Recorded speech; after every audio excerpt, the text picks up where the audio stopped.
Last week, we looked at some of the features of modern houses, and today we're going to turn the clock back and look at traditional house design.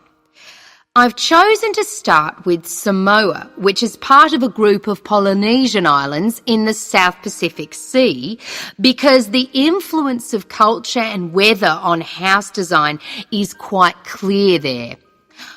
So let's have a look at, first of all, at the overall design of a traditional Samoan house. Now, these days, houses in Samoa have become more modern and are usually rectangular. But traditional designs were round, or sometimes they were oval in shape. Here's a picture. This traditional style is still used, often for guest houses or meeting houses, and most Samoan villages have at least one of these buildings. As you can see, there are no walls, so the air circulates freely around the house. Samoa is a place that experiences high temperatures, but the open design of the house also reflects the openness of Samoan society. If the occupants want shelter, there are several blinds made of coconut leaves that can be lowered during rainy or windy weather. Or indeed, the blinds can also be pulled down if people want some privacy. The foundations of the house, that's the part beneath the floor, are raised slightly.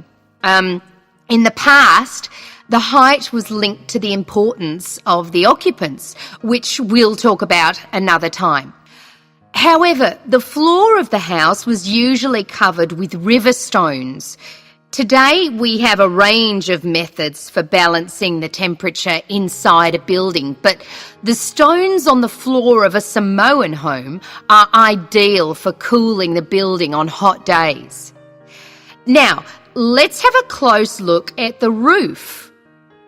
This, as you can see in the picture, is dome-shaped and traditionally thatched or covered with leaves from the sugarcane. That's an established crop in Samoa. This was a job for the women, and it involved twisting the leaves and then fastening them with a thin strip of coconut leaf before fixing them to the roof in several layers. Now, the shape of the roof is important. You can see that the sides are quite steep, and that's done so that the rain falls straight to the ground without moisture going through the leaves and causing leaks or dampness inside the house. Then you'll notice how high the top of the roof is. This is a way of allowing heat to rise on sunny days and go through the thatching, thereby cooling the house. So, how does the house stay upright? Well, there are a number of evenly spaced posts inside. They encircle the interior of the building and go up to the roof and support the beams there. They're also buried, usually about 1.5 meters in the ground to keep them firm. These posts are produced using local timber from the surrounding forests. They're cut by men from the family or village, and the number varies depending on the size and importance of the house. Now, these posts were a very significant part of Samoan culture and did much more than hold up the roof. When there were meetings, people sat with their back to certain posts, depending on their status in society. So there were posts for chiefs, according to their status, and posts for speakers, and so on. And ordinary people sat around the side on mats. The last area I want to look at today is the attachment of the beams and posts, what you call fixing the construction. Traditionally, no nails or screws were used anywhere in such a building. Instead, coconut fibres were braided into rope to fix the beams and posts together. The old people of the village usually made and plaited the rope. This was a lengthy process. An ordinary house used about 40,000 feet of this rope. And as you can see in this picture, the rope was pulled very tightly and wound round the beams and posts in a complex pattern. And in fact, the process of tying it to the beams so that it was tight and strong enough to keep them together is one of the great architectural achievements of Polynesia.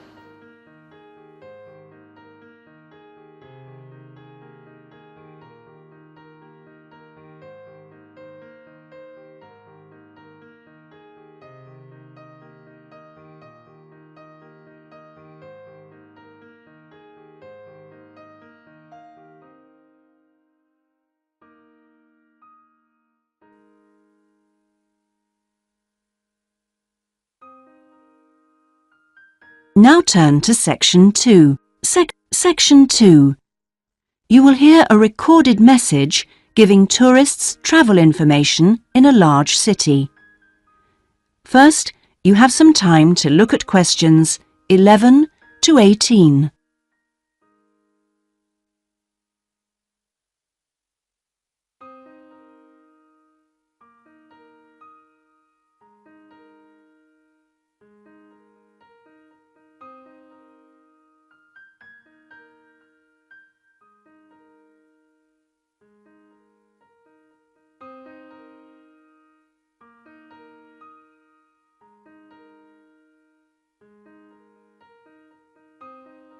Now listen carefully and answer questions 11 to 18. Thank you for calling the tourist line. There are many different ways of getting round the city, and we'd like to suggest some you may not have thought of. How about a city trip by boat? There are 4 main stopping points. From west to east, Stop A, Greenbanks, Stop B, City Bridge, Stop C, Roman Landing, and Stop D, Newtown. You can find the main booking office at Stop A. The first boat leaves at 8 a.m. and the last one at 6:30 p.m. There are also many attractions you can visit along the river. At Stop A, if you have time, you can visit the fine 16th century palace here, built for the king, with its beautiful formal gardens. It's very near the booking office. Now you can enjoy every corner of this superb residence. Stop B. Why don't you visit Tower Restaurant with its wide range of refreshments? This is a place where you can sit and enjoy the wonderful views over the old commercial and banking centre of the city.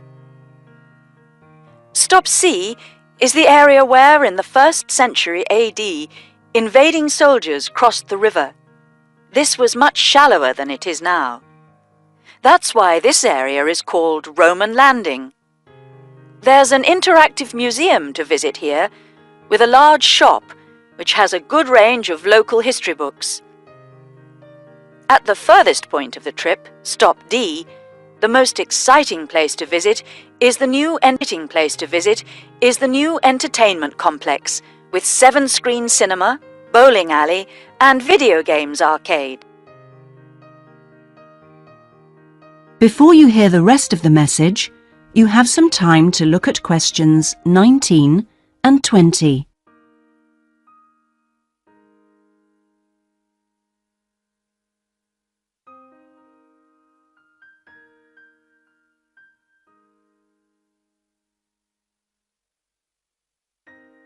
Now listen and answer questions 19 and 20.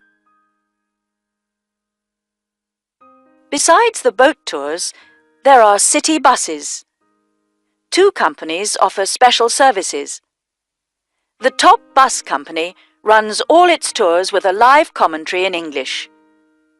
Tours leave from 8:30 a.m. every 20 minutes.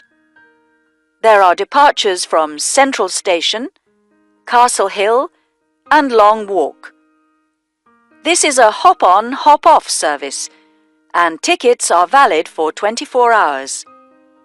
For further details, call Top Bus on 0208 944 7810. The number 1 sightseeing tour is available with a commentary in 8 languages. Buses depart from Central Station every 5 to 6 minutes from about 9 a.m., with the last bus at around 7 p.m. There are also number 1 services with an English-speaking guide. That is the end of section 2. You now have half a minute to check your answers.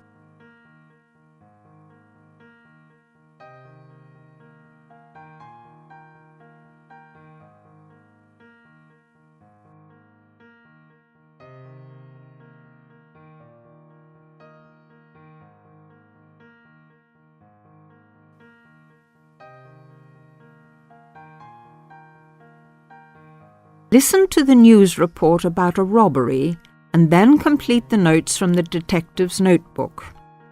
First, you have some time to read the form.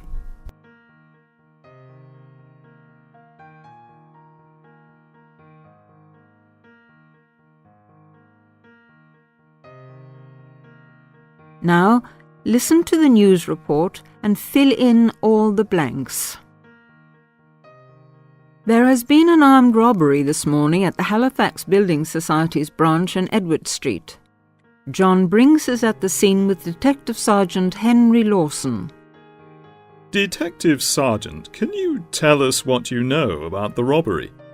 Yes, the raid took place this morning shortly after 11:30 when a man accompanied by a woman went into the offices of the Building Society and asked to see the manager. There were no other customers in the building at the time. They were let into the manager's office, and the woman produced a gun from her handbag. Then they took the manager back out of his office and made him tell the cashiers to hand over all the money they had in the tills and in the safe. It came to about $25,000. Presumably, you have a number of witnesses. Yes, we have a good description of both of them. The man was about 1 meter 80 centimeters, around 35 years of age, with blue eyes and short, curly red or ginger hair. He was wearing jeans, a green sweater, and a 3/4 length blue coat. When he spoke to the cashier when he came in, he called himself Mr. Erickson, but we doubt whether that is his real name. But we do know that may be his real name. He also spoke with a strong Scottish accent, which may help us to trace him. And what about the woman? Now, she is in her early 20s, slim and quite tall, about 1 meter 70 centimeters. She was wearing a long white raincoat, which was quite loose-fitting, and which she didn't take off. She had a beige handbag, which they used to hide the gun in. She's got straight, shoulder-length blonde hair, blue eyes, and like the man, has a noticeable accent. Do you have any other information? Yes, the car they used was seen by 2 or 3 people. It's a blue or dark blue Ford Escort, and we have the registration number. And it's G595ERI. I'll say that again. It's G595ERI. Now, the car was stolen from Bishopstone just over a week ago, so if anyone has seen it in the last week, we would like to hear from them. We also know that the car's front left headlight was broken when it was stolen, and is still broken, we think. So, you would like information from the public about the car? Yes, and the people. We're appealing to anyone who thinks they may recognise the 2 robbers or know anything about the car. We've set up an incident room in Swindon, and the telephone number is 774529. So we would like people to ring us if they have any information. And of course, all calls will be dealt with in the strictest confidence. Thank you very much. Thank you. And the number again, if you have any information, is 774529. And now back to the studio.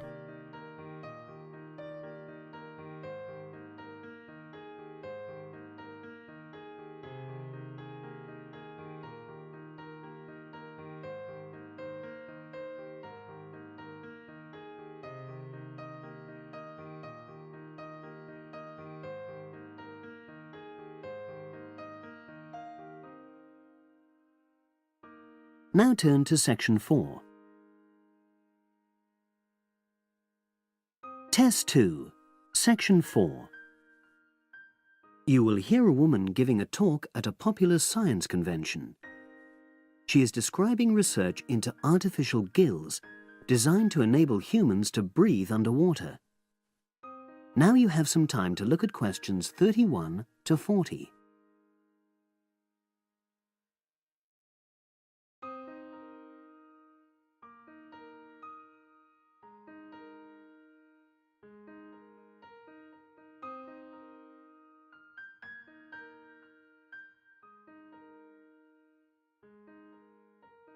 Now listen and answer questions 31 to 40.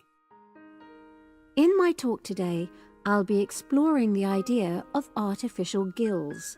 I'll start by introducing the concept, giving some background and so forth, and then I'll go on to explain the technological applications, including a short, very simple experiment I conducted. Starting with the background. As everyone knows, all living creatures need oxygen to live.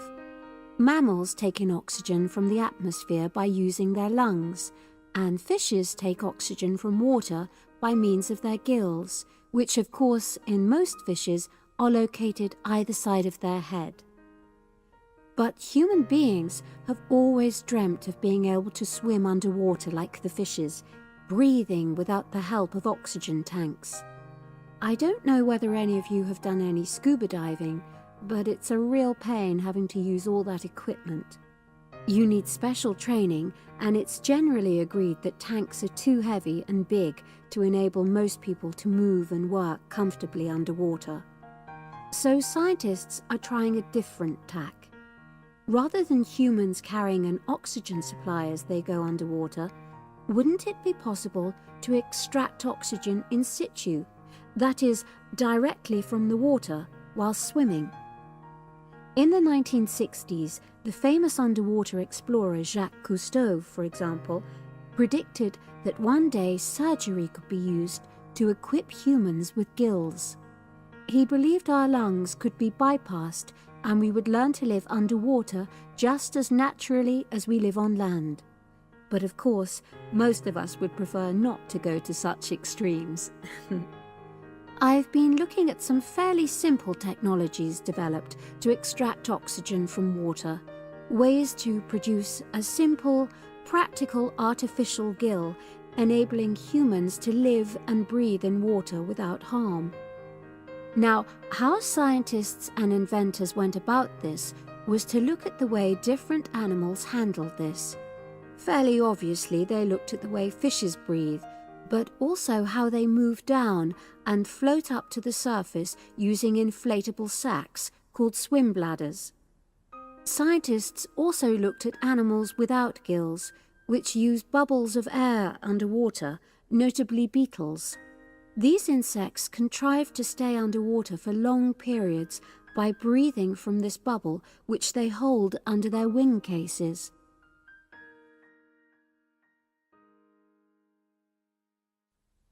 By looking at these animal adaptations, inventors began to come up with their own artificial gills.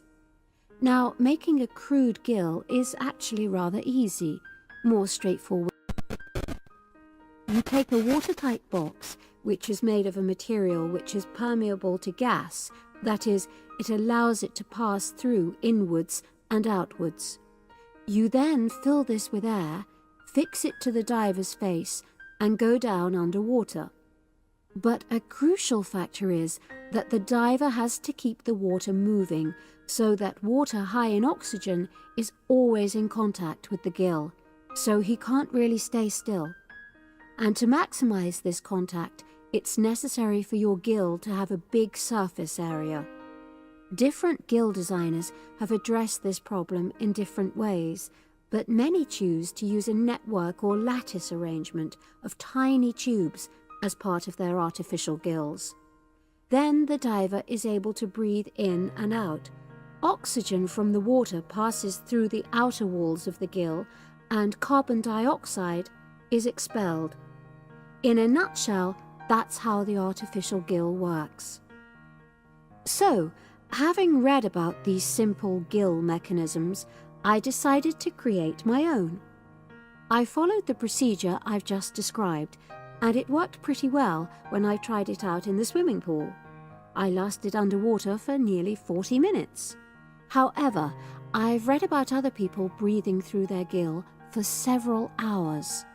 So the basic idea works well, but the real limitation is that these simple gills don't work as the diver descends to any great depth because the pressure builds and a whole different set of problems are caused by that. Research is being done into how these problems might be overcome, but that's another story, which has to be a subject of another talk. Despite this serious limitation, many people have high hopes for the artificial gill, and they think it might have applications beyond simply enabling an individual to stay underwater for a length of time. For example, the same technology might be used to provide oxygen for submarines, enabling them to stay submerged for months on end without resorting to potentially dangerous technologies such as nuclear power. Another idea is to use oxygen derived from the water as energy for fuel cells. These could power machinery underwater, such as robotic devices. So, in my view, this is an area of technology with great potential. Now, if anyone has any questions, I'd be happy to answer. Yes, lady at the... That is the end of section 4. You now have half a minute to check your answers.